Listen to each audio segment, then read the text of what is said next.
Hello, everyone, and welcome to today's episode, which will be a special episode just like Gianni's and Grégoire's from the last 2 weeks. My topic will be a bit different, of course, but yeah, we are enjoying our holidays right now from our university, and the UCL is also enjoying its break for a long time now, and we're really looking forward to have the UCL back next week with top matches actually. But yeah, let me get to my topic. So I will talk about the biggest surprise in the UCL Champions League season this year. And actually, I think it's quite easy if you think about it. There are a lot of teams surprisingly good or performing as usual, or as Grégoire mentioned, were very disappointing. So I was thinking about there were two options for me. One is from Portugal and one is from Italy. And I decided for Napoli. I think that if you look back on especially the group stages, Napoli has done such an amazing job entering the competition with a 4-1 against Liverpool. I mean, how much more of a surprise can there be?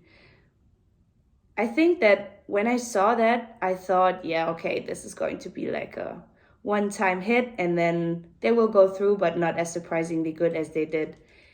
They beat Ajax with 6-1 in their first leg. The only game they lost was the second leg against Liverpool in the group stage with a 2-0. And I think the squad is just such a force, and no one really expected them to be such a team.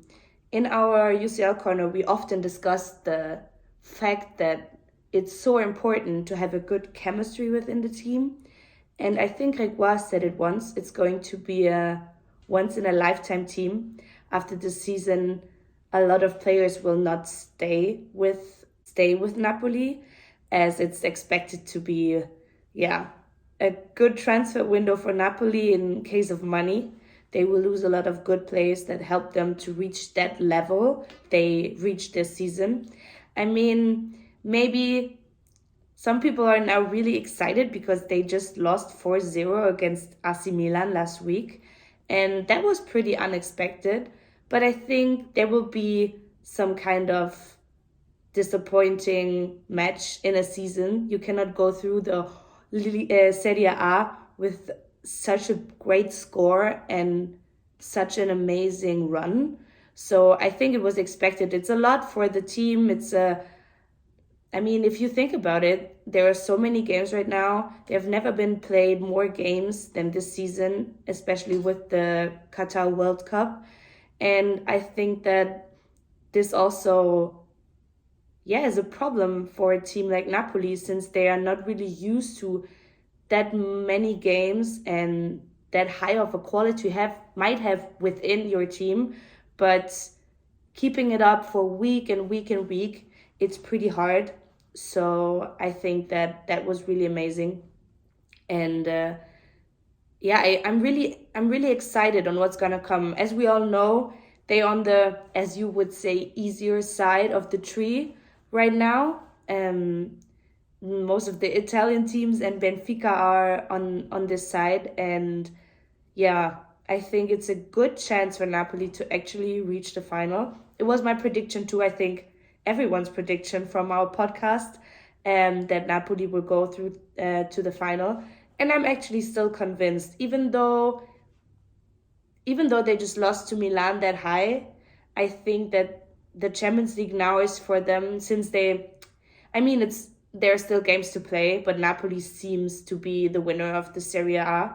So I think the whole concentration is now spot on to the Champions League, and I pretty much get it. I think if you are that far in the league and have the chance to actually win the Champions League, if you think about it, I mean, it will also depend on who they will play in the final, if they go through, of course. But if they go through to the final, I think they have a great chance to win it. As Gregor said, it's once in a lifetime, and I think that that's also what the team really feels. They feel that there is this special event coming up with a team they are, for me, it seems like they're convinced of winning. It's just so interesting because if you look at the squad, it doesn't really seem like at first sight that this would be a team to be trying to win the Champions League, to be honest. Um, I mean, on the other side, you also have great teams, and whoever will go to the final from the other side of the tree will be the favorite 100%. And I think there's no doubt. There's Chelsea, Liverpool, Bayern, and City. And I mean, every single one of them who would go to the final would be the favorite against Napoli. I think the only team that might be where people might be unsure would be Chelsea, since they had a pretty interesting season, I think. But besides that, I think that every single team would be the favorite. But I think that every single team would not be happy to face Napoli in the final. It's just, yeah, as I said, it's a force, and you really need to be able to, I don't know, to be able to, you need to be able to be mentally strong enough to conquer the team and try to get away the joy of them playing. I think if that Real Madrid might be an opponent that would be able to do that. Real Madrid is really good in taking away the players' fun of the game, and that would be, I think that Real Madrid would be the worst opponent that Napoli could face in the final if they go through, of course. But yeah, let's take a deeper look on who they are facing now and yeah, on the key players maybe. So we will start off with Milan. Milan had also kind of a rough season, I think. It was unexpected for them to reach the quarterfinals, I think, in my opinion at least. But players like Brahim Diaz performing that great over a whole season is such an important thing. Like, he was so necessary for Milan, even now in the game against Napoli last week, and he's just such a machine. I think if you watch him play, you can feel the energy he brings into the game, and you can feel that his whole power is just unbelievable, to be honest. And he will be so important for Milan, I think, with his mentality. I think even though he's pretty young, he stamps the team with his own version of the game, and I think that's so important. And I think that Milan really had some kind of flow, and yeah, it's been the biggest defeat for Napoli since 2007 in the Champions League, where they lost 4-0 but yeah, just I think it gives Milan a lot of confidence for the match that's coming up. Even though, as I already mentioned, it's just a different tournament, and as I said, I think that Milan really has to be very strong and has to also have a great team chemistry that will help them to go through against Napoli. I'm really not convinced they will do it. Also because the first leg will be at San Siro.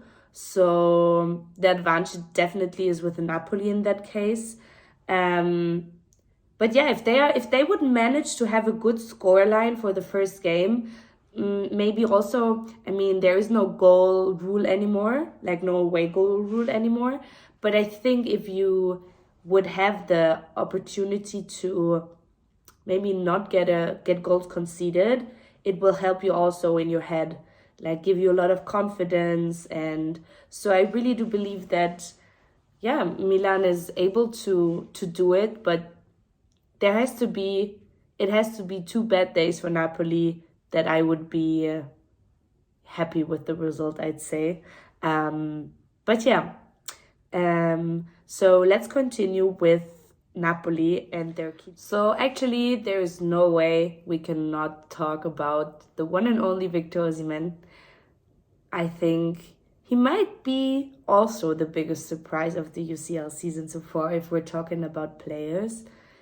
He's been incredible. I think it's just insane on how a 24-year-old can own a game that much. He actually came from OSC Lille. Shout out to Grégoire. And right now there are already rumors about who he will be joining in summer. And I heard about Manchester United have really good chances to sign him. There would be Paris Saint-Germain, Real Madrid. So the biggest clubs do want to sign him in summer. It's not a surprise. He's been such a minion for the club this season, and been outstanding. And I think the most interesting thing about him is that he continued to keep his form. He had such a worse injury in 2021, and he really just came out of it with so much more strength. As you know, he's wearing the mask now. Maybe this is also helping him to I don't know, have a little bit more confidence and don't be scared of another injury, which I would think that would be really traumatizing if you have something going on, or an injury around your head. It's been a big discussion in the last years on how dangerous football can be for the player's health and stuff. But so I think he just really came stronger out of it, and he's been crushing it, to be honest. I think it's just so much fun to watch him, to see him play, to also feel his energy.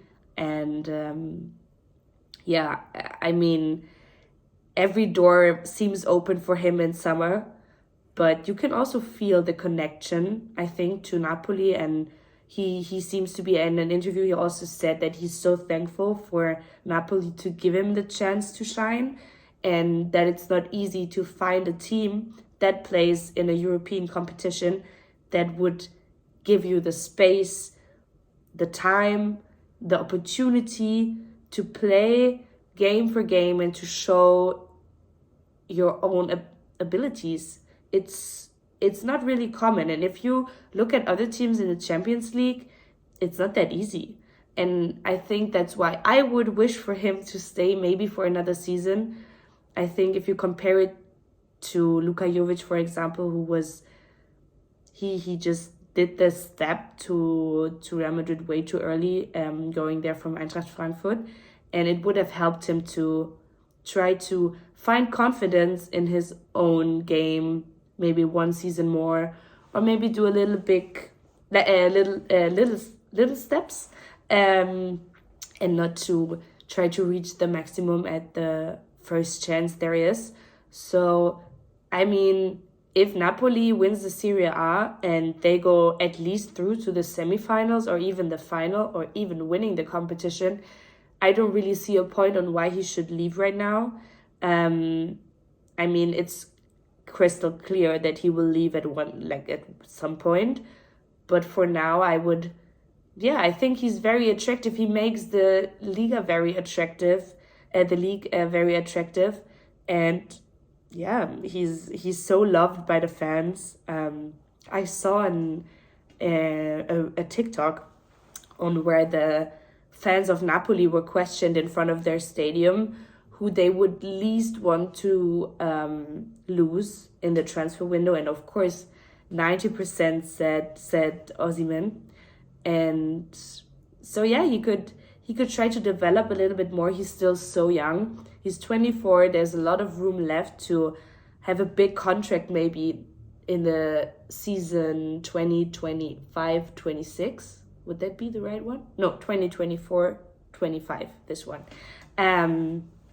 So yeah, I don't know. I don't want him to take the step too soon, even though I think he already showed that he's really good and that he can keep up in such a high level of football. but it's different if you play for such a big club. You would have a big fee, you would have a high salary, you would have way more expectations on you. The fans of the club you're joining are expecting you to keep the form, even as much as at big clubs where the fans are so used to winning.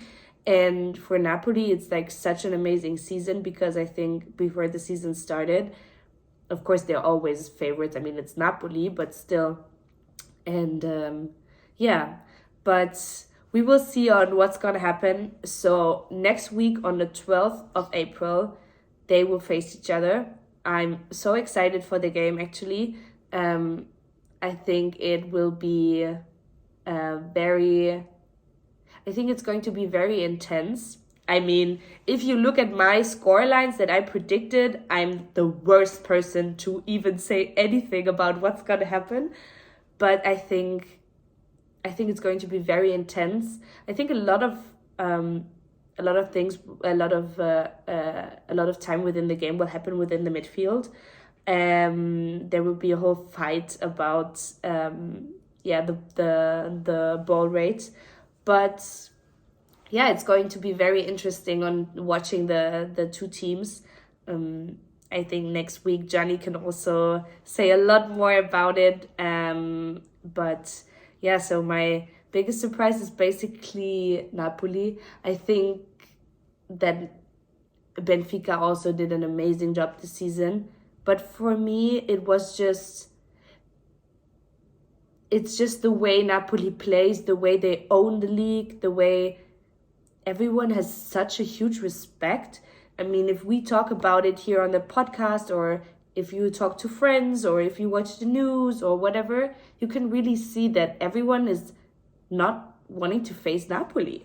It's such a fact. Like, so basically, yeah, if I would think about the draw, I mean, Manchester City for Bayern is also pretty hard. But since I'm a Bayern fan and I think about the fact we would face Napoli, I wouldn't be scared, but I would be, yeah, I mean, I have a huge respect for the team. I have a huge respect on their run this season. So they can really build something big. And even if they would go out now, they would still win the league. And it would still be an amazing season. Of course, it would be very disappointing, because one of the huge factor, I think, is the mentality that they believe in winning. And so it would be much more disappointing, of course, if they would go out and would not reach the final. But they can still be very proud on how they played. And so yeah, we are really excited, really looking forward. Next week, our old format is back. We will all be back in the studio discussing, having guests, and we're really looking forward. I'm really looking forward to see the other guys. So this special episode was basically because it's holidays for us too. Easter is coming up, and so everyone is like kind of in their own countries or wherever on holidays. I heard that Dani was enjoying the beach, and I stayed here in the sunny Madrid. Grégoire went home, so Gianni also stayed here though.